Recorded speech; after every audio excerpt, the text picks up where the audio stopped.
ഇനി തുടങ്ങുന്നത് ഇ.എം.എസിൻ്റെ വിവാഹത്തെക്കുറിച്ച് എഴുതിയിട്ടുള്ള ഭാഗമാണ്.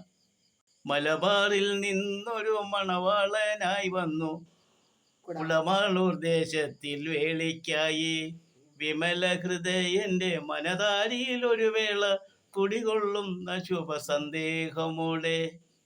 ചാതുർവർണ്ണത്തിൻ പ്രഥമസ്ഥനാകിലും ആര്യ സംസ്കാര കുലജാതനാകിലും നാനാജാതി മതസ്ഥരോടൊപ്പമായി നാടിൻ പരിവർത്തനത്തിനിറങ്ങുന്നോൻ.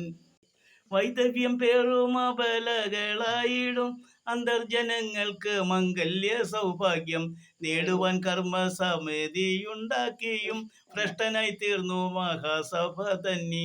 ഇவ்விധമൊറ്റയാനായി കഴിയുന്നോൻ പേരും പെരുമയുമുള്ളവനായാലും ആഢ്യരായിടുമോരില്ലത്തിൽ നിന്നെങ്ങാൻ വേളിക്കായി സമ്മതമേകുമോ ഹൃദ്യരായി.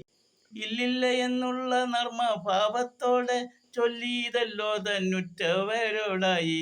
എന്നിട്ടുമെത്തി താൻ മാനീതനാകുമാ ബന്ധമൊന്നങ്ങാ കുടമാളൂരിൽ നിന്ന്.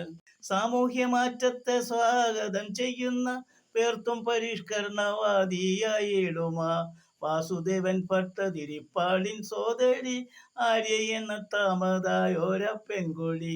അറിവിന്റെ ഒരു തരി വെള്ളി വെളിച്ചമങ്ങെത്തപ്പെടാതുള്ളോരന്തഃപുരത്തിലെ ഇരുളിൽ വളർന്നവൾ ലോകപരിജ്ഞാനം എന്തെന്നറിയാത്തോരില്ലത്തിന്നോമന. നിയതി തന്നിശ്ചയമായിടാമൊരു വേള വിജ്ഞാനദാഹീതൻ വാമഭാഗത്തിലായി ജീവിതാന്ത്യം വരെ ഒരുമയോടൊന്നായി ചേർന്നൊര ദാമ്പത്യ സമ്പൂർണതയ്ക്കായി. നിയതി തന്നിശ്ചയമായിടാമൊരു വേള വിജ്ഞാനദാഹീതൻ വാമഭാഗത്തിലായി ജീവിതാന്ത്യം വരെ ഒരുമയോടൊന്നായി ചേർന്നൊര ദാമ്പത്യ സമ്പൂർണതയ്ക്കായി.